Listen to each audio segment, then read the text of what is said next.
تین حصے ہیں آخرت کے اوپر ایمان لانے کے. ہمیں آخرت پر ایمان بھی لانا ہے اور یقین، پختہ یقین رکھنا ہے اللہ تعالیٰ نے. ذرے کے برابر بھی اگر کسی نے نیکی کی ہوگی تو وہ بھی پورا بدلہ دیا جائے گا، اور ذرے کے برابر بھی اگر کسی نے گناہ کیا ہوگا تو وہ بھی اللہ سبحانہ وتعالیٰ اسے نکال لائیں گے.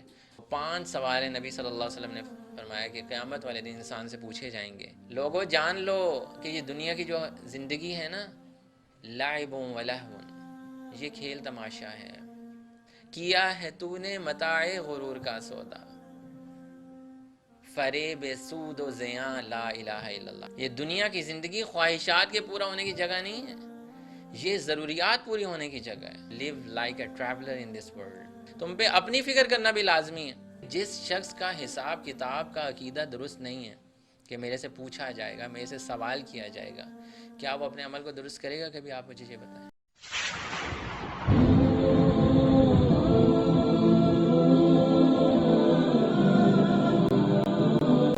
السلام علیکم ورحمۃ اللہ وبرکاتہ. الحمد للہ رب العالمین، اصلی و اسلم علی رسولہ الکریم وعلی آلہ و اصحابہ و اہل بیتہ اجمعین ومن تبعہم بإحسان الی یوم الدین. اما بعد. تمام تعریفیں اللہ سبحانہ و تعالیٰ کے لیے ہیں جس نے اس دنیا کو فانی بنایا اور آخرت کو ہمیشہ رہنے والی زندگی بنایا، اور بے حد و حساب درود و سلام ہوں حضرت محمد صلی اللہ علیہ وسلم پر، جنہیں اللہ سبحانہ و تعالیٰ نے تمام انسانوں میں برگزیدہ کیا، اور پاکیزہ آل رسول پر اور اصحاب پر بھی. آج کی جو ہماری گفتگو ہے وہ ایک امتحان کی تیاری کے بارے میں ہے. ایسا امتحان جس سے ہم گزر رہے ہیں. یہ دنیا جو ہے اللہ سبحانہ و تعالیٰ نے ایک امتحان بنایا ہے، اور اس میں ہم جتنا اچھا پرفارم کریں گے اتنا ہی اچھا ہمیں رزلٹ ملے گا. تو چونکہ ایگزامز کا سیزن چل رہا ہے، تمام بچوں کے ایگزامز ہو رہے ہیں، تو ہم نے اس کا ٹاپک بھی ایسے ہی رکھا، دا ایگزام سیزن. لیکن واقعی یہ ایک ایگزامز کا ہی سیزن ہے. ہمیں دنیا میں جتنے بھی لمحے ملے ہیں، جتنی بھی زندگی ہمیں ملی ہے، وہ اس لیے ملی ہے کہ ہم اس چھوٹی سی فانی زندگی کے اندر اپنی اس ہمیشہ کی زندگی کو اچھا بنا لیں اور ہمیشہ کی جنت کو حاصل کر لیں. اس زندگی میں ہمیں اللہ سبحانہ و تعالیٰ نے بہت ساری نعمتیں عطا کی ہیں، اور ان نعمتوں کو ہم کیسے استعمال کرتے ہیں یہی ہمارا امتحان ہے. کیا ہم اللہ سبحانہ و تعالیٰ کے بتائے ہوئے طریقے کے مطابق اس دنیا کی زندگی کو گزار رہے ہیں اور ان نعمتوں کو استعمال کر رہے ہیں؟ وہ رزق جو اللہ سبحانہ و تعالیٰ نے ہمیں دیا ہے، صحت کی صورت میں، مال کی صورت میں، اولاد کی صورت میں، کیا ہم اس کو اللہ تعالیٰ کے بتائے ہوئے طریقے اور نبی صلی اللہ علیہ وسلم کی سنت کے مطابق گزار رہے ہیں یا نہیں؟ اگر تو ہم یہ زندگی جو ہے قرآن و سنت کی روشنی میں گزار رہے ہیں تو پھر تو ہم یہ سمجھ لیں کہ ہم اس امتحان میں پاس ہوں گے انشاءاللہ. لیکن اگر اس دنیا کی زندگی کو ہم نے صرف ایک کھیل تماشا سمجھا ہوا ہے، اور جیسے جانور آتے ہیں، کھاتے ہیں، پیتے ہیں، بچوں کو اپنے پالتے ہیں اور پھر اس دنیا سے چلے جاتے ہیں، ہم بھی ایسے ہی چلے جائیں گے، تو پھر جانوروں والا ہی ہمارا وہاں پہ بھی حال ہوگا. تو سب سے پہلے تو جو آخرت ہے اس کے بارے میں ہم بات کریں گے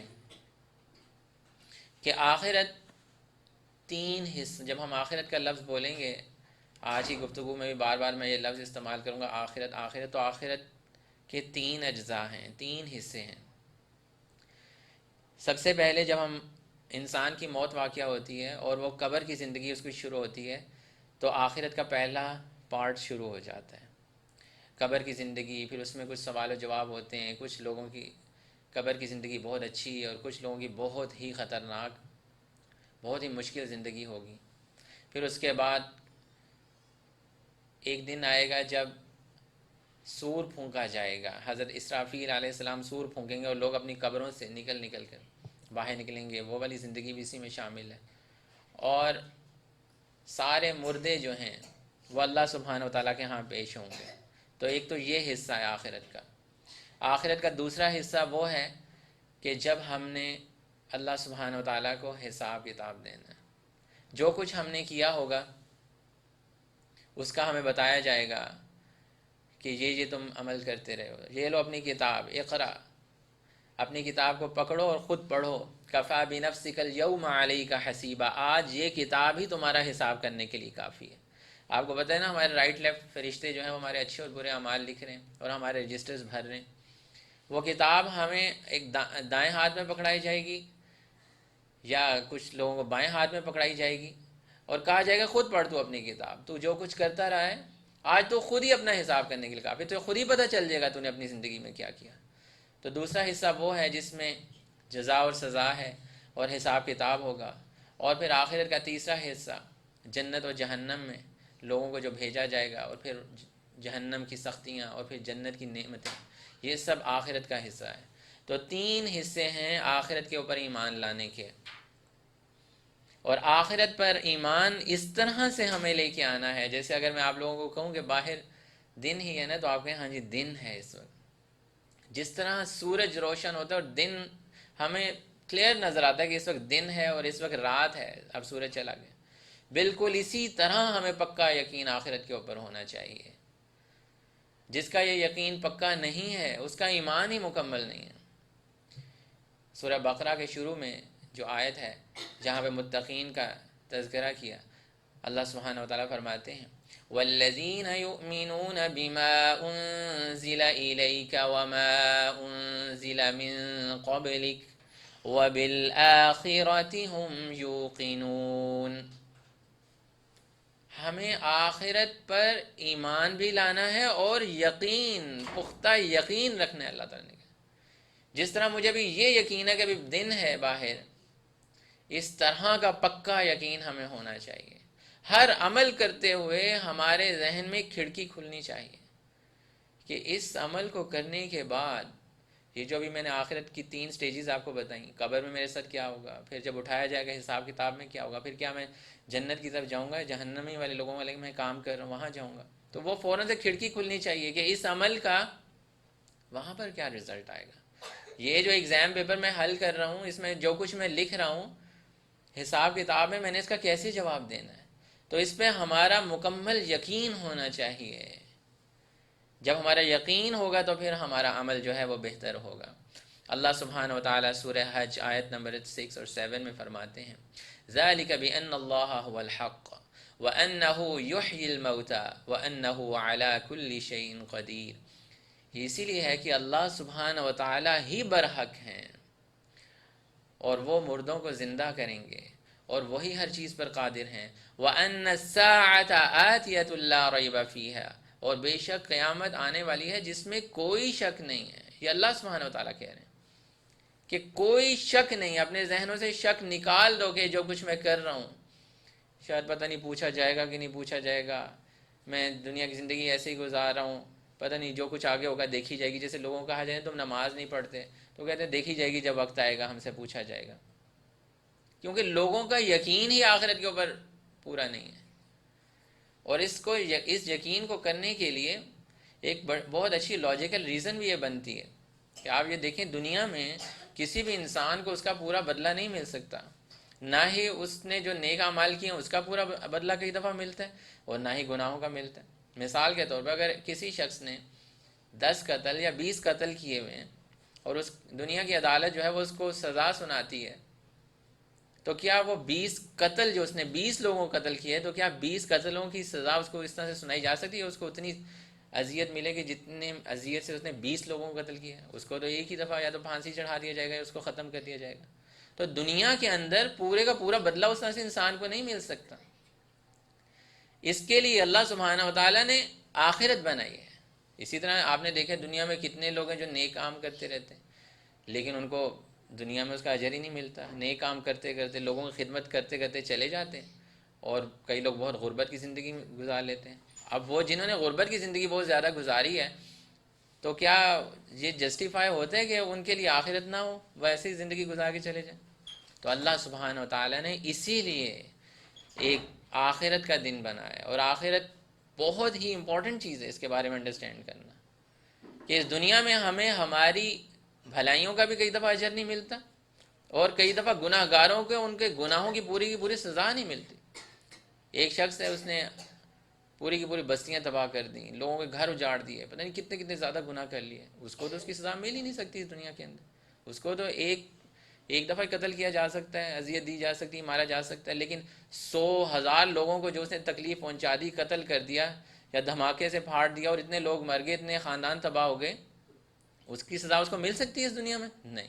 اسی لیے اللہ سبحانہ و تعالیٰ نے آخرت بنائی ہے، جہاں پر ہمیں پورے کا پورا جو ہے وہ اجر ملے گا. اللہ سبحانہ و تعالیٰ فرماتے ہیں سورہ زلزال میں، ذرے کے برابر بھی اگر کسی نے نیکی کی ہوگی تو وہ بھی پورا بدلہ دیا جائے گا، اور ذرے کے برابر بھی اگر کسی نے گناہ کیا ہوگا تو وہ بھی اللہ سبحانہ و تعالیٰ اس دن نکال لائیں گے. اس دن جسٹیفائی، بالکل صحیح جسٹیفائی ہوگا ہر چیز. تو یہ ہمیں انڈرسٹینڈ کرنا ہے کہ آخرت کے اوپر یقین کرنا. اللہ سبحانہ و تعالیٰ فرماتے ہیں وَأَنَّ السَّاعَةَ آتِيَةٌ لَا رَيْبَ فِيهَا، آخرت کے بارے میں پکا یقین رکھو، اس میں کوئی شک و شبے میں نہ پڑنا کہ یہ شاید دن نہیں آئے گا.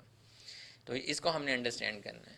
ایک اعرابی یعنی کہ ایک دیہاتی نبی صلی اللہ علیہ وسلم کے پاس آیا، اور اس نے نبی صلی اللہ علیہ وسلم سے سوال کیا کہ قیامت کب آئے گی؟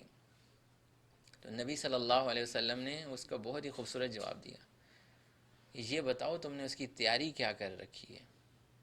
یہ تربیت کا معیار تھا نبی صلی اللہ علیہ وسلم کا، کہ اس بارے میں فکر ہے نا، اتنی نشانیاں پوری ہو گئی ہیں، یہ ہو گیا وہ ہو گیا، کب آنے والی ہے؟ 20 سال بعد آنے والی ہے، 50 سال بعد آنے والی ہے، کچھ لوگ یہ کہہ رہے ہیں ابھی آنے والی ہے. ٹھیک ہے، ساری باتیں علماء کے لیول پہ ڈسکشن ہونا ایک الگ بات ہے، لیکن لوگ آپس میں باتیں کریں کب آنی کب آنی. بھائی تم نے اس کی تیاری کیا کر رکھی ہے؟ تمہارے عمل سے تو لگ نہیں رہا کہ تم تیار ہو بالکل. اگر ابھی دیکھیں، آخرت تو اسی وقت انسان کی شروع ہوگی نا، جیسے میں نے آپ کو بتایا قبر کی زندگی سے شروع ہو جاتی ہے آخرت. تو ابھی اگر کسی شخص کی موت ہو جاتی ہے، بہت سارے ایسے لوگ ہیں جو صبح ہمارے ساتھ ہوتے ہیں، شام کو نہیں ہوتے، گھنٹہ پہلے ہوتے ہیں، لوگ کہتے ہیں ابھی تو مجھ سے مل کے گیا، اب وہ فوت ہو گیا، یقین ہی نہیں آ رہا ہوتا، تو اس کی تو آخرت اسی دن سے شروع ہو گئی. تو ہم نے تیاری کیا کر رکھی ہے اس کے لیے، اس بارے میں ہمیں فکر مند ہونا ہے، اور یہی طریقہ تھا نبی صلی اللہ علیہ وسلم کی تربیت کا. اس کے علاوہ اللہ سبحانہ و تعالیٰ نے جو کچھ امتحانات آخرت میں بھی لینے، کچھ سوالات پوچھنے ہیں یا حجت قائم کرنے کے لیے کہ میں نے تمہیں جو جو نعمتیں دی تھیں تم نے کیسے گزاری. اللہ سبحانہ و تعالیٰ نے وہ پیپر بھی لیک آؤٹ کر دیا کہ فلاں فلاں سوالات تم سے پوچھے جائیں گے. تو 5 سوال نبی صلی اللہ علیہ وسلم نے فرمایا کہ قیامت والے دن انسان سے پوچھے جائیں گے.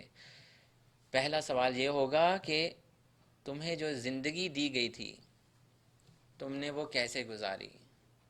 یہ جو زندگی اتنی بڑی نعمت اللہ تعالیٰ نے دی ہے، کتنے لوگ ہیں جو اب زندہ ہی نہیں ہیں، اور قیامت والے دن وہ یہ کہیں گے یا اللہ ہمیں ایک لمحے کے لیے بھیج اس دنیا میں، ہم کوئی نیک عمل کر لیں یا تجھ سے معافی مانگ لیں. اتنی بڑی زندگی نعمت ہے، ان لوگوں سے پوچھیں جو اس دنیا میں نہیں رہے، وہ اللہ سے معافی مانگنا چاہتے ہیں، وہ اللہ سے توبہ کرنا چاہتے ہیں، ان کے پاس نہیں. تو اللہ سبحانہ و تعالیٰ پہلے سوال پوچھیں گے یہ زندگی کہاں گزاری. دوسرا سوال کہ تم نے اپنی جوانی کو کہاں گزارا. دیکھیں زندگی کے اندر جو سب سے پیک ٹائم ہوتا ہے وہ جوانی. دوسرا سوال جوانی کے بارے میں ہوگا. آج ہم سب لوگ جوان ہیں، ہمارے اندر طاقت ہے، ہمت ہے. بچپن میں تو انسان کو کھیل کود میں لگا رہتا ہے، اس کو پتہ نہیں ہوتا. تو یہ پوچھا جائے گا جوانی تو نے کہاں گزاری، جوانی کے اندر تو نے نیک عمل کیا کہ نہیں. جب اذان کا وقت ہوتا تھا تو نماز کے لیے جاتا تھا کہ نہیں جاتا تھا، یا اس وقت تو اپنے دوستوں یاروں میں بہت زیادہ بیزی رہتا تھا اور کھیل کود میں لگا رہتا تھا. تیسرا سوال جو کیا جائے گا، یہ میں وہ ایگزام پیپر بتا رہا ہوں جو وہاں سوال کیے جائیں گے، اور ہم یہ دیکھ لیں ہم نے اس کی تیاری کیا کر رکھی ہے. جیسے نبی صلی اللہ علیہ وسلم نے فرمایا نا کہ تم نے تیاری کیا کر رکھی ہے آخرت کے لیے. تو یہ تیسرا سوال کہ تم نے اپنی دولت کہاں سے کمائی. دولت کے بارے میں 2 سوال ہیں، یہ تیسرا بھی اور چوتھا بھی ہے دولت کے بارے میں، کیونکہ انسان کو بہت جلدی انسان ٹریک سے ہٹ جاتا ہے جب مال کو دیکھتا ہے کہیں سے آ رہا ہے. تو پہلا سوال کیا پوچھا، دولت کہاں سے کمائی، کن راستوں سے کمائی، کیا حلال سورسز سے کمائی ہے یا حرام سورسز سے کمائی ہے. جان بوجھ کر تم حرام سورسز سے اپنے بچوں کا پیٹ بھرتے رہے تو کہ آپ نے اپنی دولت کہاں سے کمائی. اور پھر آخری سیکنڈ لاسٹ چوتھا سوال یہ کہ دولت کو خرچ کہاں پہ کیا. ابھی اللہ سبحانہ مال کو اللہ کے راستے میں خرچ کر دیں. اور یہ جو مال کا خرچ کرنا ہے یہ پرسنٹیج کے حساب سے ہوگا. ایک شخص جو کماتا ہی دن میں 100 روپے ہے اور وہ 50% خرچ کر دیتا ہے اللہ کے راستے میں، مثال کہ اس نے 50 روپے خرچ کر دیے، اور ایک شخص جو 1,00,000 روپیہ کماتا ہے اور اس میں سے صرف 100 روپے خرچ کرتا ہے، یعنی کہ اس نے 100 روپے خرچ کیے، اس نے 50 روپے خرچ کیے، لیکن 50 روپے جس نے خرچ کیے اس نے 50% آف ہز ارننگ جو ہے وہ اللہ کے راستے میں دے دی، اور اس نے 100 روپے خرچ کیے، اس نے تو 0.01% خرچ کیا اللہ کے راستے میں. تو اللہ تعالیٰ یہ دیکھیں گے کتنی پرسنٹیج تم نے اللہ کے راستے میں نکالی ہے. یہ مال جسے تم اتنی محبت کرتے ہو، وہ اللہ تعالیٰ چاہتا ہے کہ ہمارے دلوں سے اس کی حرص اور ہوس جو ہے وہ ختم ہو، نکلے، تاکہ آخرت کا کانسیپٹ ہمارے ذہن میں. یہ دیکھیں آپ نظر چیک کروانے جاتے ہیں نا تو آگے سے آگے کچھ لینزز فٹ ہوتے ہیں. پہلے ایک لینز لگتا ہے، آپ کی تھوڑی سی نظر کلیئر ہوتی ہے، پھر وہ کہتے ہیں اچھا ابھی آپ کو کلیئر نظر نہیں ہے، ذرا رکیں، ایک اور لینز اٹھا کے آگے رکھتے ہیں، آپ کہتے ہیں اب ذرا کچھ بہتر ہو رہا ہے، یعنی کہ کانسیپٹ کلیئر ہوتا چلا جاتا ہے. بالکل اسی طرح آخرت، انسان گناہوں میں پڑتا ہی اس وقت ہے جب آخرت کا تصور اس کے ذہن سے بلر ہو جاتا ہے. تو یہ لینزز ہیں جو اسلام فٹ کرتا ہے. یہ نبی صلی اللہ علیہ وسلم کی احادیث اور یہ قرآن کی آیات وہ لینزز ہیں جو آگے سے آگے لگتی ہیں اور وہ کانسیپٹ کلیئر کرتی ہیں. بالکل کلیئر انسان کو نظر آنے لگتا ہے کہ یہ آخرت ہے، یہ میری جگہ ہے جہاں پہ ایکچولی میں نے جانا ہے. تو چوتھا سوال یہ کہ تم نے دولت خرچ کہاں پہ کی. پہلے یہ کہ کمائی کہاں سے اور پھر خرچ کہاں سے کی. اور پھر پانچواں سوال یہ کہ جو اللہ سبحانہ و تعالیٰ نے تجھے علم عطا کیا تھا اس کا تو نے کیا کیا، اس سے لوگوں کو فائدہ پہنچا یا نقصان پہنچا. بہت سارے لوگ اپنے علم کو اپنی برائیوں پہ پردہ ڈالنے کے لیے، اپنی جسٹیفیکیشن کے لیے یوز کرتے ہیں. آپ نے ایسے لوگ بھی دیکھے ہوں گے جو بہت قابل ہوتے ہیں، لیکن ان کا علم زیادہ طور پہ اس مقصد کے لیے یوز ہوتا ہے کہ اپنی برائیوں پر، اپنی کوتاہیوں کو میں کیسے پردہ ڈالوں، اپنے آپ کو کیسے جسٹیفائی کروں گا 4 لوگوں کے آگے. وہ اس لیے اپنے علم کو استعمال کرتے ہیں. وہ علم کو اس لیے استعمال نہیں کرتے کہ جس سے لوگوں کو فائدہ ہو. تو اللہ سبحانہ و تعالیٰ ہمیں محفوظ فرمائے کہ یہ علم جو ہے یہ ہمارے لیے فائدہ مند ہو اور ہم دوسروں کو بھی اس سے فائدہ پہنچائیں، بجائے یہ کہ یہ علم تو ہم حاصل کر لیں اور بہت سارے علم ہمارے پاس ہو، لیکن ہم یہ علم صرف اس لیے حاصل کریں کہ ہم سے کوئی مسئلہ پوچھنے ہے کہ آپ ایسے کیوں کرتے ہیں تو میں اس کی جسٹیفیکیشن کے لیے علم کو استعمال کروں. اس لیے نہیں، بلکہ یہ علم اصلاح کے لیے آیا. یہ علم ہی تو تھا جس کی وجہ سے انسانوں کو فرشتوں کے اوپر برتری حاصل ہوئی تھی. ٹھیک ہے، تو یہ علم جو ہے اس کے بارے میں پوچھا جائے گا کہ جو کچھ بھی اللہ تعالیٰ نے آپ کو علم دیا تھا آپ نے اس کو کہاں استعمال کیا اور لوگوں کے فائدے کے لیے استعمال کیا نہیں. آئیے ایک بہت ہی خوبصورت آیت جو دنیا کی حقیقت کا بھی بتاتی ہے اور آخرت کے بارے میں بتاتی ہے، وہ سورہ حدید کی آیت ہے جو میں آپ لوگوں کو سمجھانا چاہوں گا آج کے اس پروگرام میں. اللہ سبحانہ و تعالیٰ فرماتے ہیں اعلموا انما الحیات الدنیا لعب ولہو وزینۃ وتفاخر بینکم.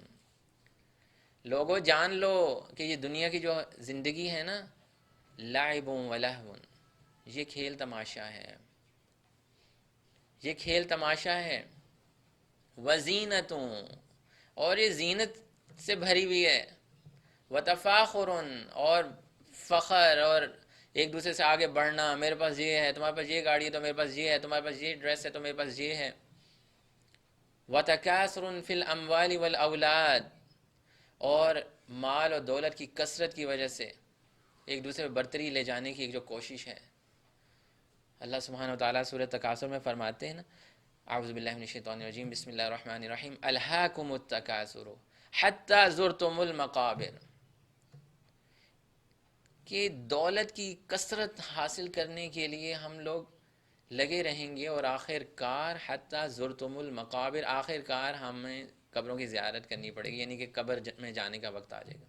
انسان اسی چکر میں پڑا ہوا ہے، میرے پاس زیادہ پیسے ہونے چاہیے، میرے پاس اپنے بھائی سے زیادہ بڑا گھر ہونا چاہیے، ایک گھر آ گیا تو 2 ہونے چاہیے، 2 آ گئے تو فلاں سوسائٹی میں بھی 2-4 پلاٹ ہونے چاہیے. پہلے انسان کہتے ہیں بس میرا ہی گھر پورا ہو جائے، جب اپنا گھر مل جاتا ہے اب میں اپنے بچوں کے لیے بھی کوئی 1-2 پلاٹ لے کے رکھ لوں. اللہ تعالیٰ کہتے ہیں الہاکم التکاثر، تمہیں ہلاک کر دیا ایک دوسرے سے آگے بڑھنے کی اس جستجو نے، حتی زرتم المقابر، آخر کار کیا ہوگا کہ تم قبروں کو اپنی دیکھ لو گے، آخر کا انسان وہاں پہنچ جاتا ہے. تو یہاں پہ بھی اللہ تعالیٰ نے وہی ورڈنگ یوز کی ہے، وَتَكَاثُرٌ فِي الْأَمْوَالِ وَالْأَوْلَادِ. مال اور اولاد میں ایک دوسرے سے آگے بڑھنے کی جو خواہش ہے، یہ ساری دنیا کی زندگی کی اللہ تعالیٰ نے مثالیں دی. اس میں کیا کیا ہے؟ کھیل تماشا ہے، زینت ہے، فخر ہے. اور پھر اللہ سبحانہ وتعالیٰ نے آگے ایک مثال دی ہے، کامثل غیث اعجب الکفار. اس کی مثال ایسی ہے جیسے ایک فارمر ہوتا ہے نا، کسان ہوتا ہے، وہ کیا کرتا ہے؟ وہ بیج بوتا ہے، پھر وہ فصل اگتی ہے، پھر اس فصل کے اوپر جوانی آتی ہے، اور آخر کار ہمیں بڑی لہلہاتی فصل نظر آتی ہے. اگلے دن ہم ادھر سے گزرتے ہیں تو وہ ساری کٹی ہوئی ہوتی ہے، تو کچھ بھی نہیں بچا ہوا ہوتا. تو اللہ تعالیٰ نے یہ مثال دی ہے کہ دنیا کی زندگی بھی ایسی ہی ہے کہ پہلے انسان جو ہے وہ چھوٹا ہوتا ہے، پھر بڑا ہوتا ہے، پھر جوانی آتی ہے، پھر وہ بڑی پیک پہ ہوتا ہے، آخر کار پھر اس نے آخر کار اس دنیا سے چلے جانا ہوتا ہے. یہ کھیتی کی مثال سے اللہ سبحانہ وتعالیٰ نے ہمیں سمجھایا کہ جیسے یہ کھیتی جو ہے وہ ایک پہلے کچھ بھی نہیں ہوتی، بارش ہوتی ہے اور بیج بڑا ہوتا ہے، پھر پودے بڑے ہوتے ہیں، لہلہاتی فصل بن جاتی ہے، اور کسان بڑا خوش ہوتا ہے، پھر آخر کار وہ بھی فصل کٹ جاتی ہے، پھر اگلی فصل اگلے سال آ جاتی ہے. تو بالکل تمہاری زندگی کی مثال بالکل ایسے ہی ہے. وَمَا الْحَيَاةُ الدُّنْيَا إِلَّا مَتَاعُ الْغُرُورِ. یہ دنیا اللہ تعالیٰ کہتے ہیں دھوکے کے سامان کے سوا کچھ نہیں. جیسے اقبال کا بھی شعر تھا نا، کیا ہے تو نے متاع غرور کا سودا. یہاں پہ متاع غرور کا لفظ ہے، علامہ اقبال نے اپنے شعر میں بھی یہ لفظ یوز کیا تھا. کیا ہے تو نے متاع غرور کا سودا، فریب سود و زیاں لا الہ الا اللہ. یہ اے انسان تو نے کیا دھوکے کی زندگی کا وہ سودا کر لیا.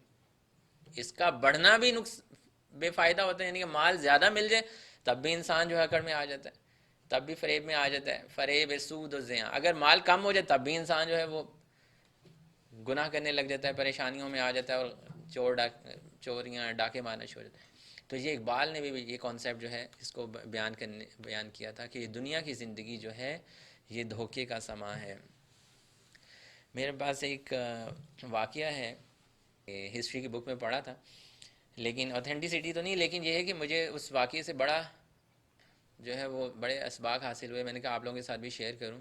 یہ تب کا واقعہ ہے جب بغداد جو تھا وہ ادھر مسلمان تھے، اور مسلمان اپنے علم اور حکمت کی وجہ سے بہت عروج پر تھے. تو نان مسلمز آیا کرتے تھے کہ ہم دیکھیں کہ مسلمان وہ کیا عمل کرتے ہیں جس وجہ سے اتنی عزت ان کو ملی ہوئی ہے. تو ایک یہودی آتا ہے بغداد میں چیک کرنے کے لیے کہ مسلمان کرتے کیا ہیں، کہ ان کی معیشت بھی اتنی ترقی کر رہی ہے، ان کا ملک بھی اتنی ترقی کر رہا ہے، علم بھی اتنا حاصل کر رہے ہیں. تو وہ جب آیا بغداد میں تو وہ بغداد کے بازار میں گیا اور ایک شاپ دیکھی اس نے کہ اس شاپ پہ بہت زیادہ رش لگا ہوا ہے، بہت لین دین ہو رہا ہے. تو اس نے کہا کہ چلو میں چیک کرتا ہوں ایک دو اپنے ذرا ایکسپیرینس کے مطابق. وہ گیا اور اس نے ایک بہت بڑا آرڈر پلیس کیا اس شاپ کے اوپر. جیسے کوئی غلے کی دکان ہوگی تو جا کے کہا کہ مجھے 100 بوریاں چاہیے یا ایک ٹرک اس چیز کا چاہیے. تو وہ جو دکاندار تھا وہ مسلمان تھا. اس نے کہا کہ اچھا آپ 2 منٹ ٹھہرے، میں پچھلے گاہک جو ہیں ان کو فارغ کر لوں.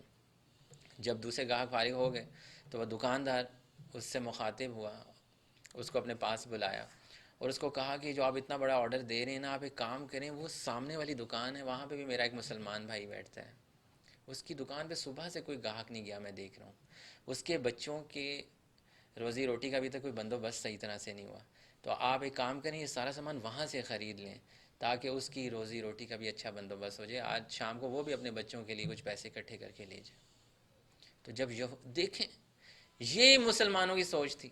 آج ہم بازاروں میں اور منڈیوں میں جاتے ہیں، بھائی بھائی کی دکان ساتھ ساتھ ہے، وہ اس کی دکان پہ گاہک کو نہیں جانے دیتا، کھینچتا ہے ادھر سے گاہک، چھوٹا سا بھی گاہک ہو تو کھینچنے کی کوشش کرتا ہے، اور ایک دوسرے کو مہنگی چیزیں دیتے ہیں. کیا حالات ہیں بازاروں میں، آپ دیکھیں کہ پیسے کی خاطر ہم لوگ کیا کیا نہیں کر رہے ہیں، جان لے رہے ہیں لوگوں کی. تو اسی کے بارے میں اقبال میں فرمایا تھا نا، وضع میں تم ہو نصارا تمدن میں حنود. یعنی کہ دیکھنے میں بھی تم کرسچنز نظر آتے ہو، تمہارا لباس سب چیزیں یہ بھی ہندوؤں جیسی ہیں. یہ مسلمان ہیں جنہیں دیکھ کر شرمائیں یہود. یعنی کہ اب مسلمانوں کی یہ حالت ہے. اور ایک وہ وقت تھا جب یہودی مسلمانوں کا عروج دیکھتے تھے اور سمجھتے تھے کہ یہ کر کیا رہے ہیں. یہ ٹیچنگز تھی کہ جب انسان اپنے سے بڑھ کر دوسرے کا خیال رکھتا ہے، جیسے قرآن میں بھی وہ آیت ہے نا، سورہ حشر کی یہ آیت ہے، وَيُؤْثِرُونَ عَلَىٰ أَنفُسِهِمْ وَلَوْ كَانَ بِهِ خَصَاصَةٌ، کہ یہ جو مومن لوگ ہیں، جو نیک لوگ ہیں، یہ خود بھوکے ہوتے ہیں، خود فاقے سے ہوتے ہیں، لیکن سامنے بیٹھے ہوئے بندے کی ضرورت کو ترجیح دیتے ہیں اور اس کا زیادہ خیال رکھتے ہیں. یہ مسلمان تھے. یہ ہمارا قرآن بتا رہا تھا، یہ ہمارا دین بتاتا ہے. اور یہ کون کر سکتا ہے ایسا کام؟ کون کر سکتا ہے؟ آپ بتائیں. جس کو آخرت کے اوپر صحیح یقین ہوگا کہ آج اگر میں خود تکلیف برداشت کر کے اپنے بھائی کا خیال رکھ رہا ہوں تو ہوگا کیا؟ اس کا کوئی اجر نہیں ملے گا مجھے. اسے پتہ ہے کہ اس کا بہت بڑا اللہ تعالیٰ نے آگے اجر رکھا ہے. تو جب آخرت کا کانسیپٹ انسان کے ذہن میں صحیح اجاگر ہو جاتا ہے اور وہ اس پہ یقین کی حد تک پہنچنے لگتا ہے تو پھر یہ مال و دولت، یہ حرص اور ہوس جو ہے وہ اس کو اپنے دل سے نکالنے کی کوشش کرتا ہے. یہ تو کیپٹلسٹ سوسائٹی جو کہ سرمایہ دارانہ نظام ہے نا، یہ اس کی ویلیوز ہیں. حرص اور ہوس جو ہے یہ دو چیزیں کیپٹلسٹ سوسائٹی کی جو ہیں وہ کیا کہتے ہیں ویلیوز ہیں. مسلمانوں کی ویلیوز کچھ اور ہیں. اسلام کی ویلیوز ہیں محنت کرنا اور قناعت اختیار کرنا. جتنی انسان محنت کرنا چاہے وہ کرے، اللہ تعالیٰ اس کو اس کا اجر عطا فرمائے گا. اور جو کچھ اللہ تعالیٰ نے دیا اس پہ قناعت اختیار کرے. لَإِن شَكَرْتُمْ لَأَزِيدَنَّكُمْ وَلَإِن كَفَرْتُمْ إِنَّ عَذَابِي لَشَدِيدٌ. اللہ تعالیٰ کہتے ہیں تم نعمتوں کو بڑھانا چاہتے ہو نا تو شکر ادا کرو، میں بڑھا دوں گا، زیادہ کر دوں گا. یہ اللہ تعالیٰ ہماری تربیت کرتے ہیں. محنت سے، قناعت سے آگے بڑھو، بجائے یہ کہ کسی دوسرے سے مال کھینچنا، دوسرے کو نقصان پہنچانا. دوسرے کی ضرورت کا اپنے سے بڑھ کے خیال رکھنا چاہیے. تو ایک اور جملہ جو میرے دل میں کھٹکتا ہے، میں نے کہا آپ لوگوں کو بھی بتاؤں، کہ ہمیں یہ جاننا ہوگا کہ جو دنیا کی زندگی ہے یہ خواہشات کے پورا ہونے کی جگہ نہیں ہے. یہ دنیا کی زندگی خواہشات کے پورا ہونے کی جگہ نہیں ہے، یہ ضروریات پوری ہونے کی جگہ ہے. خواہشات پوری ہونے کے لیے وہ آخرت کا دن ہوگا. وہ دن آئے گا جس دن اللہ سبحانہ وتعالی لوگوں کی خواہشات کو پورا کریں گے. یہ سمجھنے کی ضرورت ہے. ہم لوگ ایک کے بعد دوسری خواہش، ایک گھر کے بعد دوسرا گھر، 20 30 پلاٹس ہیں، پوری سوسائٹیز ہیں.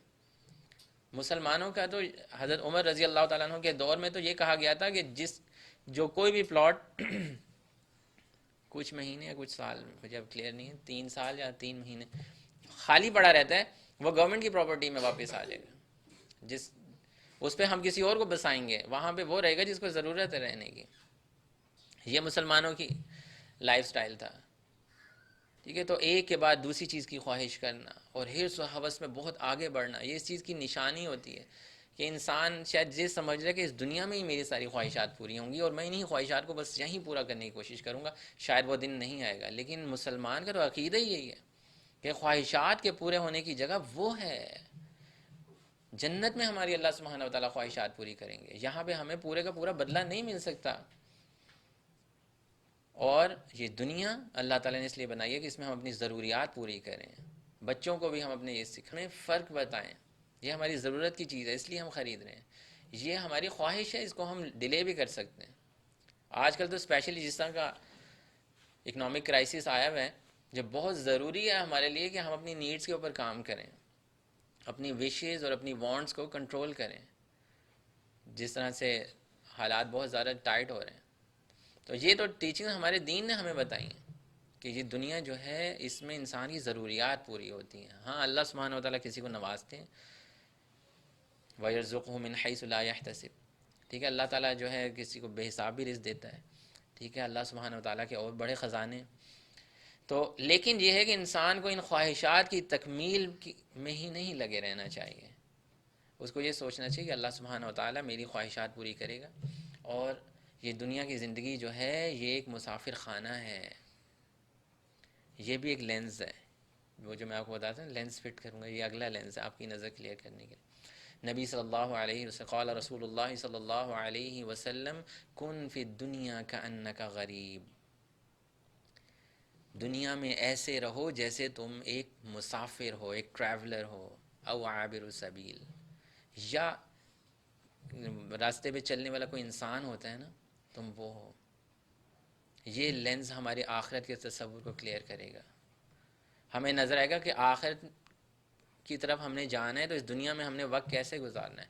مومن کے لیے یہ دنیا ایک قید خانے کی طرح ہونی چاہیے اور یہ دنیا ایک مسافر خانہ ہے. علامہ اقبال کا بھی جو کانسیپٹ اگر آپ اس کو اسٹڈی کریں تو وہ یہی ہے کہ ایک ہم مسافر ہیں اور سب ایک سفر کی طرف چل رہے ہیں. اور راستے میں مشکلات آ رہی ہیں، پریشانیاں آ رہی ہیں، کچھ نعمتیں مل رہی ہیں، چیزیں مل رہی ہیں، لیکن انسان کو یہ یاد رکھنا چاہیے کہ اصل میرا جو سفر ہے وہ آخرت کی طرف ہے. کسی بھی وقت آ جائے گا اور میں نے اس دنیا سے جانا ہے اور پھر ان چیزوں کا جواب دینا ہے. تو نبی صلی اللہ علیہ وسلم نے فرمایا کہ اس دنیا میں live like a traveller in this world, اس دنیا میں ایک مسافر کی طرح رہو. یا کس طرح سے رہو؟ جیسے ایک سفر کرنے والا یا راہ چلتا انسان ہوتا ہے. وہ کیا ہوتا ہے؟ وہ اپنے کیا، اگر یہاں سے ٹرین جا رہی ہے لاہور تک، راستے میں لالا موسیٰ کے پاس رکی ہے، تو بندہ اترے نیچے، چلو کوئی پکوڑے لینے کے لیے رکا ہو تو ضرورت ہے اس کی، اس کو بھوک لگی ہوئی ہے، لیکن کوئی ادھر اتر کے تو ادھر ہی مست ہو جائے، یار یہ تو بڑا اچھا شہر ہے، میں نے تو ادھر ہی رہنا ہے، یہیں گھر بنا لیتا ہوں، یہیں پہ اسٹیشن پہ کچھ کر لیتا ہوں، ٹیمپریری چیزیں بنانا شروع ہو جائے وہاں پہ. اسے کوئی سمجھدار انسان کہے گا؟ یہی حال ہمارا ہوا ہے کہ جس سفر کی طرف ہم گامزن ہیں اس کی طرف ہمارا دھیان نہیں ہے. کہ جس نے لاہور کی طرف بھلا ہی دیا کہ جی لاہور جا رہے ہیں ہم، تو یہ تو یاد ہی نہیں ہمیں، ہم تو لاہور نہیں، ہم تو لالا موسیٰ شہر رہنے کے لیے آئے تھے، ہم تو ادھر ہی فری ہوئے. ایک دم پتہ لگتا ہے جی ٹرین تو نکل چکی ہوئی ہے، آپ تو ادھر کے لیے آئے نہیں تھے، آپ تو لاہور جانے کے لیے آئے تھے، آپ نے لالا موسیٰ میں ہی اپنا پکا اڈا بنا لیا. کن فی الدنیا کأنک غریب، live like a traveller in this world, اس دنیا میں مسافر کی طرح رہو.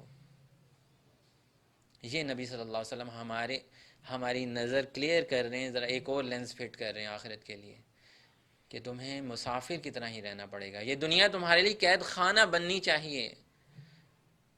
بنے انسان مومن کے لیے تو قید خانہ ہے دنیا. اس کو اتنی چیزوں کا خیال رکھنا ہے، اسے اپنی پرسنالٹی کو سیٹ رکھنا ہے، اپنے ذہن کو سیٹ رکھنا ہے کہ میں غلط سوچنے لگ جاؤں. اس نے اپنے بچوں کا خیال رکھنا ہے، اس نے اپنے گھر والوں کا خیال رکھنا ہے، اس نے اپنے پیرنٹس کا خیال رکھنا ہے، اس نے اپنے نیبرز کا خیال رکھنا ہے، راہ چلتے مسافروں کا خیال رکھنا ہے، یتیموں کا خیال رکھنا ہے، مسکینوں کا خیال رکھنا ہے. ٹھیک ہے، پھر اس نے کمانا ہے، کتنے کام ہے کرنے کو، اور لوگ ایسے ہی وقت ضائع کیے چلے جا رہے ہیں اور ہمیں پتہ ہی نہیں ہے. ہم سمجھتے ہیں کہ بس ایسی زندگی بس گزری جا رہی، جانوروں کی طرح ہم کھانے پینے کے لیے بس آئیں اور ہم اسی طرح چلے جائیں گے. ایک بھائی نے کل مجھے ویسے ہی میرے سے بات ہو رہی تھی، انہوں نے مجھے کہا کہ یار عورتوں کی زندگی بڑی اچھی ہے. کہتے عورتوں کی زندگی بڑی اچھی، کچھ بھی نہیں کرنا ہوتا، بس بچوں کو کھانا پینا کھلانا ہوتا ہے اور بس اللہ اللہ خیر اللہ، کچھ بھی نہیں کرتی سر. اچھا، میں نے کہا ٹھیک ہے. تو پھر میں نے کہا اسی طرح کے مردوں کی بھی کچھ زندگی ہے جو صرف باہر کام شام کرتے رہتے ہیں اور شام کو پیسے لے کے آ جاتے ہیں. میں نے کہا عورتوں کے پاس تو اتنے کرنے کے کام ہے کہ ان کو اگر بچوں کی انہوں نے صحیح ذمہ داریاں اٹھائی ہوئی ہیں، بچوں کو کھانا پلانا تو یہ جانور بھی کرتے ہیں، شام کو اپنے بچوں کو کچھ کھلا پلا دیتے ہیں. صرف کھانے پلانے کے لیے ذمہ داری عورتوں کی نہیں ہے، ان کی تو اتنی ذمہ داری ہیں کہ انہوں نے ان کی تربیت کا خیال رکھنا ہے، ان کو پڑھانا ہے، ان کے لباس کا خیال رکھنا ہے، دیکھنا ہے کہ وہ کہیں غلط سوسائٹی میں تو نہیں پڑھ رہے، اپنے میاں کا خیال رکھنا ہے، اپنا خیال رکھنا ہے، اپنے آپ کو اپنے ہسبینڈ کے لیے ایک اچھا پریزنٹیبل بنانا ہے. اتنے کام ہیں ان کے پاس کرنے کو. پھر شوہر کے والدین ہیں اور رشتہ دار ہیں، پتہ نہیں کس کس کا خیال رکھنا ہے. تو اگر انسان سمجھے تو اس کے لیے ذمہ داری ہے نا. جو سمجھے گا ہی نہیں اس کے لیے تو بس یہی ہے کہ بس ایسی دنیا میں بس کھیل تماشے کے لیے آیا ہوں اور میں چلا جاؤں گا. اسی طرح کچھ مردوں کا بھی حال ہے کہ بس وہ سمجھتے بس کھانا پینا اور یہ کیا، پیسے کمائے، شام کو آئے، کچھ بچوں کی ضروریات پوری کی، بچوں کو کپڑے دلا دینا، بس یہی ہماری والدین کی ذمہ داری. بس یہی کہ بچوں کو کھانا کھلا دیا اور کپڑے پہنا دیے. یہ تو ان کی فزیکل نیڈز ہیں.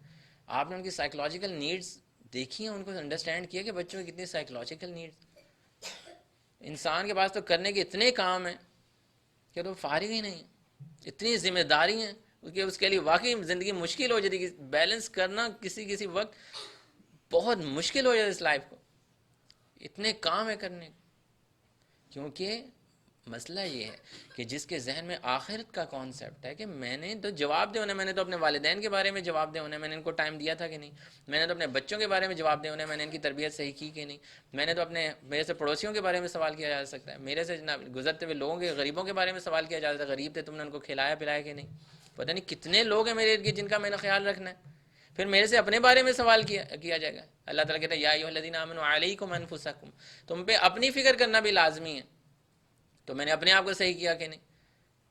تو یہ دنیا تو بہت مشکل ہے اس حساب سے.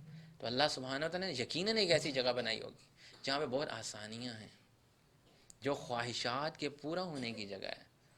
یہ دنیا کی زندگی خواہشات کے پورا ہونے کی جگہ نہیں ہے، یہ تو ضروریات کے پورا ہونے کی جگہ ہے. اور ادھر تو خواہشات پوری ہوں گی بھی نہیں کبھی، انسان کی خواہشات آگے سے آگے بڑھتی چلی جائیں گی. تو انسان یہ سمجھ لے کہ دنیا جو ہے وہ ایک ٹیمپریری جگہ ہے، یہاں پہ ہم مسافر کی طرح آئے ہیں. اور مسلم امت کی بھی مثال جو علامہ اقبال نے دی تھی، وہ بھی مسافر ہی ہیں جو اس دنیا سے گزر رہے ہیں. ٹھیک ہے. اللہ سبحانہ و تعالیٰ سورہ غافر میں فرماتے ہیں یا قوم انما هذه الحیات الدنیا متاع وان الآخرۃ ہی دار القرار، کہ جو دنیا کی زندگی ہے یہ کھیل تماشا ہے اور بہت ٹیمپریری بھی ہے، اور اصل جو ہمیشہ رہنے والی، جو قرار کی زندگی ہے، جو کبھی ختم نہیں ہوگی، جس کو فنا نہیں ہوگا، کبھی فنا نہیں ہوگی، وہ آخرت کی زندگی ہے. من عمل سیئۃ فلا یجزی الا مثلها، جس نے برا کام کیا اس کو اس کا بدلہ دیا جائے گا. ومن عمل صالحا من ذکر او انثی وهو مؤمن فاولئک يدخلون الجنہ، اور جو نیک عمل کرے گا، بے شک وہ مرد ہو یا عورت ہو اور مومن بھی ہو، اللہ سبحانہ و تعالیٰ اس کو جنت میں داخل کریں گے، جہاں پر یرزقون فیہا بغیر حساب، جہاں پہ اللہ سبحانہ و تعالیٰ اس کو بے حد و حساب روزی عطا فرمائیں گے. تو یہ اللہ سبحانہ و تعالیٰ بتا رہے ہیں کہ ایک دن ایسا آئے گا جس دن ہمیں یہ سارے سوالوں کے جواب دینے ہوں گے. یعنی کہ اس دنیا میں ہمیں جو وقت دیا گیا ہے، یہ سارے کے سارے ایگزام سے ہم گزر رہے ہیں، ایک دن آئے گا جب ہم نے اس کے جواب بھی دینے ہوں گے. اور اس میں کامیاب کون ہوں گے؟ جنہوں نے نیک عمل کیے ہوں گے، جو ایمان والے ہوں گے. وَهُوَ مُؤْمِنٌ. آخر اس پر یقین رکھنے کے کچھ فوائد میں آپ لوگوں سے اینڈ پہ ڈسکس کروں گا. پہلی تو بات یہ ہے کہ آخرت پر یقین کیے بغیر ہمارا ایمان ہی مکمل نہیں ہو سکتا. وہ حدیث جبریل ہے نا، جس میں حضرت جبرائیل علیہ السلام نبی صلی اللہ علیہ وسلم کے پاس آتے ہیں انسانی شکل میں اور سوال کرتے ہیں کہ ایمان کیا ہے. تو نبی صلی اللہ علیہ وسلم بتاتے ہیں ایمان یہ ہے کہ اللہ پر ایمان، آمنت باللہ و ملائکتہ و کتبہ و رسلہ والیوم الآخر. ایمان کا جز ایک یہ ہے، اس کے بغیر انسان کا ایمان ہی مکمل نہیں ہوتا جب تک انسان آخرت پر جو ہے یقین نہ رکھے. تو ایمان مکمل نہیں ہوتا، یہ پہلا فائدہ ہے. تو ایمان کی تکمیل اگر ہم چاہتے ہیں تو اس میں اس کا ایک جز ہے کہ ہم آخرت پر بھی یقین رکھیں. دوسری بات یہ حساب کتاب اور جنت اور جہنم، اس کے بارے میں اگر ہمارا کوئی عقیدہ درست نہیں ہے، جس شخص کا، جیسے لوگ کہتے ہیں ٹھیک ہے یار جب وقت آئے گا نمازوں کا وقت آئے گا پڑھ لیں گے، اور ایسی باتیں کرنے لگ جاتے ہیں، یا کسی گناہ سے انسان روکے جب وقت آئے گا دیکھی جائے گی. یعنی کہ جس شخص کا حساب کتاب کا عقیدہ درست نہیں ہے کہ میرے سے پوچھا جائے گا، میرے سے سوال کیا جائے گا، کیا وہ اپنے عمل کو درست کرے گا؟ کبھی آپ مجھے یہ بتائیں. وہ اپنے عمل کو درست نہیں کرے گا. وہ اس کیونکہ یہ جو آخرت کا عقیدہ ہے یہ انسان کے عمل کے اوپر ڈائریکٹلی انفلوئنس کرتا ہے. یعنی کہ انسان اپنے عمل کو درست ہی تب کرتا ہے جب اسے پتہ ہوتا ہے کہ بھائی میں نے جواب دے ہونا ہے. یہ جو میں نے آپ کے سامنے کچھ واقعات آج رکھے ہیں، یہ کیوں لوگ ایسا کر رہے ہیں کہ وہ اپنی ضرورت کو خود دوسرے کے اوپر قربان کر رہے ہیں؟ کیوں کر رہے ہیں؟ کیونکہ ان کو پتہ ہے کہ حساب کتاب کا دن آئے گا اور مجھے بہت اجر ملے گا اس کا، اور پھر ابدی جنت کے اندر اللہ سبحانہ و تعالیٰ مجھے داخل فرمائیں گے. تو حساب کتاب کے اوپر اگر ہمارا بلیف صحیح نہیں ہے تو ہمارا عمل درست نہیں ہو سکتا. اس کے بعد اللہ کی فرما برداری اور اچھے عمل کی طرف رغبت اور شوق. اچھے عمل کی طرف انسان بڑھتا ہے آخرت پر یقین کی وجہ سے. انسان زیادہ سے زیادہ نیکیاں کرنے کی کوشش کرتا ہے، زیادہ سے زیادہ اچھے اعمال کرنے کی کوشش کرتا ہے. کیوں؟ کیونکہ اس کا آخرت کے اوپر یقین صحیح ہوتا ہے. جس کا جو گناہوں کی دلدل میں ڈوبتا چلا جا رہا ہے اور وہ اپنے آپ کو بچا نہیں رہا، اس کا مطلب ہے آخرت کا کانسیپٹ اس کا صحیح نہیں ہے اور یقین نہیں ہے اس کو آخرت کے اوپر. ٹھیک ہے، زبان سے تو کہتا ہوگا کہ ہاں جی ہم مانتے ہیں جب قبر میں جائیں گے، کیونکہ اس نے دیکھا ہے سب مر رہے ہیں اور سب نے آخرت قبر میں جانا ہے، اس لیے کہہ رہا ہے کہ سب جا رہے ہیں تو میں بھی جاؤں گا قبر میں. ٹھیک ہے، سوال جواب ہوں گے، لیکن دل سے وہ یقین نہیں رکھ رہا اس چیز کا. اس کے اندر شوق ہی پیدا نہیں ہو رہا اچھے کام کرنے کا. فاستبقوا الخیرات، نیکیوں میں خیرات میں آگے بڑھنے کی اس کی جستجو ہی نہیں ہے. اس کا مطلب ہے آخرت کا کانسیپٹ جو ہے اس کا بلر ہوتا چلا جا رہا ہے. جیسے جیسے انسان کے ذہن میں آخرت کا کانسیپٹ بلر ہوگا ویسے ویسے وہ برائیوں کی طرف لپکے گا. جیسے جیسے آخرت کا کانسیپٹ کلیئر ہوتا چلا جائے گا اور وہ اپنے لینزز کو ایڈ کرتا جائے گا آخرت کو سمجھنے کے لیے اس کے کانسیپٹ کو، اتنا زیادہ وہ برائیوں سے بھی بچے گا. اس کے بعد عذاب کے خوف سے گناہ اور معصیت کا انکار. یہی کہ انسان کو جب یہ پتہ ہوتا ہے کہ اس چیز کا بہت سخت عذاب ہے، نماز چھوڑنے کا یہ عذاب ہے، ایک نماز چھوڑنے کی وجہ سے کتنے ہزار سال جو ہے انسان جہنم میں رہے گا، جب اس کو یہ عذاب اور ان چیزوں کا پتہ چلتا ہے تو وہ پھر کیا ہوتا ہے، معصیت سے انکار کرتا ہے، گناہوں سے انکار کرنے کی کوشش کرتا ہے، بچنے کی کوشش کرتا ہے، نمازوں کو وقت پہ، نیک اعمال اچھے کرنے کی کوشش، زیادہ سے زیادہ کرنے کی کوشش کرتا ہے۔ اس کے بعد جو آخری پوائنٹ ہے وہ یہ ہے کہ انسان دنیا کی محرومیوں کے باوجود سکون میں رہتا ہے۔ یہ بہت ہی ضروری پوائنٹ ہے، یعنی کہ اس سے یہ پتہ ہے کہ اگر دنیا میں محروم ہوں ان چیزوں سے اور میری بہت ساری خواہشات پوری نہیں ہو پا رہی، مجھے یہ بھی چاہیے تھا، مجھے بڑا گھر بھی چاہیے تھا، مجھے اولاد چاہیے تھی، اللہ تعالیٰ نے اولاد نہیں دی، اس طرح کی بہت ساری خواہشات ہوتی ہیں انسان کی۔ اگر آخرت کا عقیدہ اس کا درست ہے، آخرت کا کانسیپٹ اس کا بہت کلیئر ہے، تو وہ محرومیوں کے باوجود سکون میں رہے گا، ورنہ سب کچھ ہونے کے باوجود بھی وہ ناشکر رہے گا، وہ شکر ادا نہیں کرے گا اللہ تعالیٰ کا۔ اتنی ضروری چیز ہے آخرت کے اوپر ایمان، اور آخرت کا عقیدہ جو ہے وہ انسان کا درست ہو۔ اللہ سبحانہ و تعالی ہمیں سمجھ کی توفیق عطا فرمائے۔ اللہ سبحانہ و تعالی ہمارے اعمال ہم کریں، ایمان کی جتنی بھی چیزیں ایمان کے اندر آتی ہیں، جیسے ہم پہلے فرشتوں پہ ایمان اور دوسری چیزیں پڑھ چکے ہیں، اللہ پر ایمان، تو آج جو ہم نے آخرت پر ایمان کی کچھ باتیں کی ہیں، اللہ سبحانہ و تعالیٰ سے دعا ہے کہ اللہ تعالیٰ ہمیں عمل کی توفیق عطا فرمائے، ہم صحیح معنوں میں سمجھ پائیں کہ اور یقین رکھ پائیں آخرت کے اوپر، اپنے اعمال کو درست کر پائیں، معصیتوں سے انکار کریں، نیکیوں میں سے آگے بڑھیں، اور اپنی ضروریات کے اوپر دوسروں کو ترجیح دیں۔ یؤثرون علی انفسہم ولو کان بہ خصاصہ، یہ نیک لوگ تو وہ ہیں جو اپنی ضروریات ہونے کے باوجود سامنے کھڑے ہوئے بندے کی ضرورت کا خیال رکھتے ہیں۔ یہ تب ہی ہوتا ہے جب انسان آخرت کے اوپر زیادہ یقین رکھتا ہے اور آخرت کا کانسیپٹ اس کا بہت زیادہ کلیئر ہوتا ہے۔ سبحانک اللہم و بحمدک، نشہد ان لا الہ الا انت، نستغفرک و نتوب الیک۔